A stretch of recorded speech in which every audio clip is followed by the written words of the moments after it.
I was eating at this restaurant when I suddenly noticed something really weird. The restaurant got surrounded by a bunch of police cars out of nowhere. The cops seemed to be hunting down someone.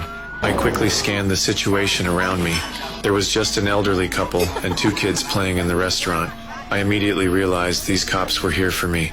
Without any hesitation, I put down my fork, paid my bill, then I placed both hands on the table.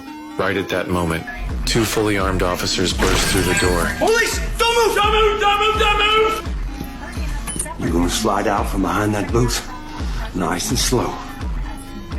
Do it now! They had no idea I was actually a retired major. I could have easily taken them out, but I chose to stay quiet. I cooperated and raised my hands. I wasn't scared of these 2 motherfuckers. I had just arrived in this unfamiliar small town. I was planning to get familiar with the place first. The cops escorted me to the police station. A female officer came over with a registration form.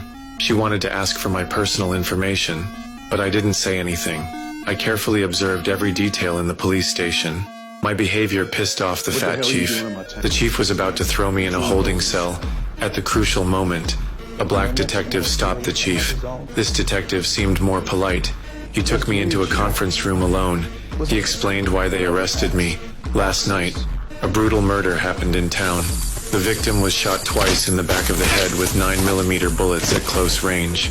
After confirming the target was dead, the killer not only picked up the shell casings, but also beat the victim for a long time. Finally, he casually covered the body with a flat piece of cardboard. This morning, a witness claimed they saw me near the crime scene, so they decided to arrest me. After hearing the detective's description, I decided to defend myself. I didn't kill anybody. At least not recently. And not in this town. From the detective's preliminary description of this murder case, I quickly analyzed tons of details about the case. 3 men dropped this body. Enlighten me. Shooter was someone who knows firearms well. Bullets were small caliber, 9mm, 95 grain, that's subsonic. A silencer was used.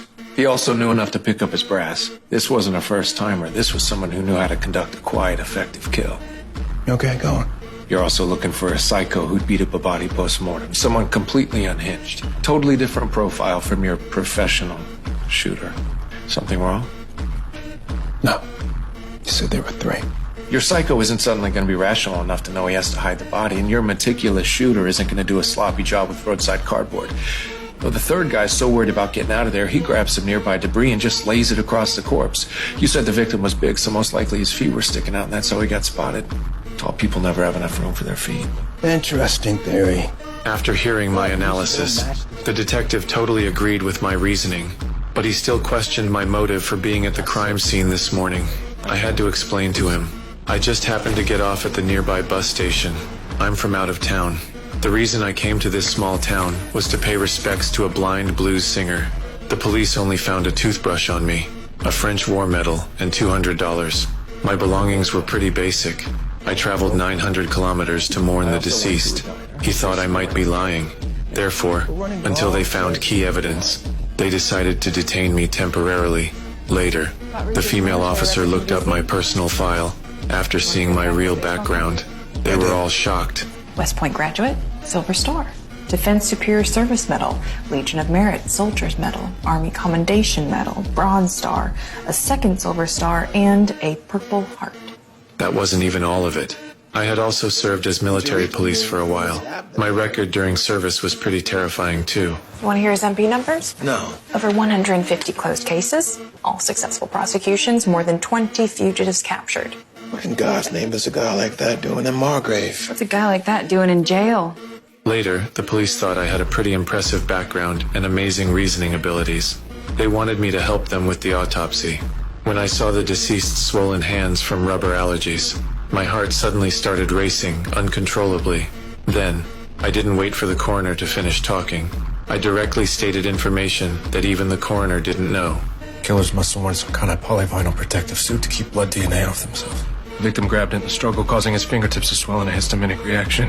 His dental work's off because he had his teeth fixed wherever he was living at the time. Broke his right arm when he was 8, had it set in Berlin. Had his tonsils taken out at 10 in Seoul. When I saw the body, my guess was right. This victim was actually my brother I hadn't seen in years. We were wrestling. I pinned him against the stove. Didn't know my mother had just turned it off. That's how my brother got this scar. Since we were kids, my brother had always been protecting me.